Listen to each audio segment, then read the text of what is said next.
The family business of power, a lesson in imagination. They say, poverty limits our imagination.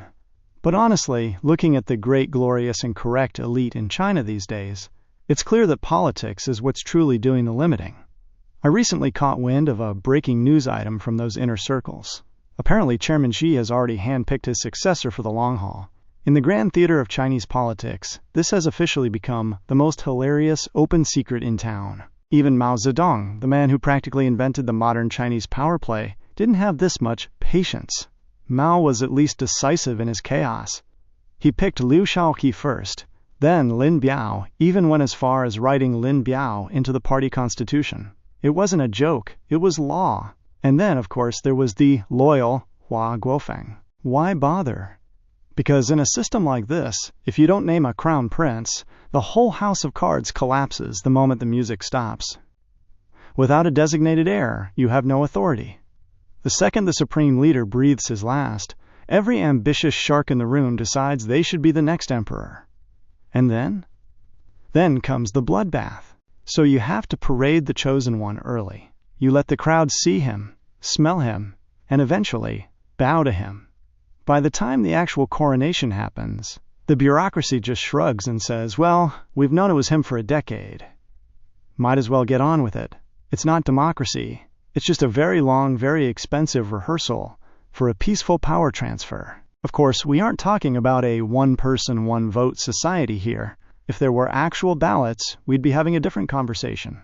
But since the only votes that matter happen behind thick red curtains, the whole process is essentially a private internal arrangement, a family affair disguised as a state secret. The latest news is that we haven't seen a successor yet, not because one doesn't exist, but because the current occupant feels young. He's still got plenty of miles left on the odometer. While staying in power for another 50 years might be a stretch, staying until 83, just like Mao, is perfectly doable. That's another 15 years or so. Just imagine, Hu Jintao retired at 70 and people were ready to move on. If he had tried to stick around until 83, the critics would have burned the house down. But now, silence is the new gold standard. So the logic is beautifully cynical. You don't rush to leave. You wait until your twilight years, and then you hand the keys to someone you've personally vetted, admired, and, most importantly, someone who won't dig up your mistakes once you're gone. And who is this mystery guest? Keep your eyes on the latest reshuffle. Specifically, look at Shenzhen. In the history of the CCP, Shenzhen isn't just a city. It's a VIP lounge for the Politburo. If you can make it there, you can make it anywhere. And our rising star has a pedigree that would make a royal kennel jealous. Word on the street is that he's a cousin, a blood relative from the maternal side of the family tree. With that kind of genetic meritocracy behind him, his career has been a masterpiece of resume padding.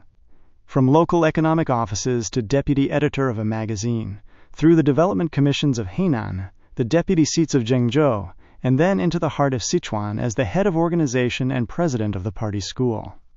And now, the final polish in Shenzhen. It's a textbook scenic route to the top. Every step is designed to build seniority without actually risking a single failure. His education? Wuhan University, followed by economics at Xiamen University. And wouldn't you know it, his time in Fujian coincidentally overlapped with the top leader's tenure there. In this system, there are no coincidences, only destiny. People used to say, he can't stay that long. Or, what about Hu Chunhua? Well, those voices are getting quieter by the day. The reality is staring us in the face. The current boss likely has another decade in him. By 2036, this meticulously groomed relative will be in his 60s, the perfect age to reluctantly accept the mantle of leadership. The roadmap is so clear it's almost boring. Shenzhen, then Guangdong, then the Central Committee, then the Politburo, and finally, the throne. This is the internal logic of the system.